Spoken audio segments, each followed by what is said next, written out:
জয় মা দয়াময়ী মায়ের জয়।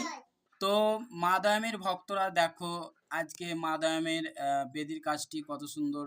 তোমার আকন্দ ফুল এবং সাদা ফুল দিয়ে, জবা ফুল দিয়ে সাজানো হয়েছে। আর তোমার এদিকে দেখো প্রদীপটা জল করে জ্বলছে।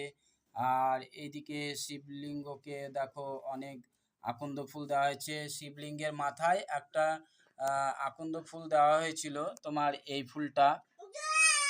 এই ফুলটা দেওয়া হয়েছিল, কিন্তু এই ফুলটা আমি যখন মানে পুজো করছিলাম, মানে শিব বাবাকে আরতি করছিলাম, তখন এই ফুলটা মানে পড়লো, এই ফুলটা পড়ে গেল। তো আমি আর মানে তোমার আমার মাথায় ঠেকালাম এবং মায়ের চরণে থুয়ে দিলাম। এই ফুল তো খাওয়া যাবে না, তার জন্যই। আর এই দেখো আমার জগৎ জননী মা, দেখো কত সুন্দর লাগছে মাকে। সবাই বলো জয় মা দয়াময়ী মায়ের জয়। জয় মা দয়া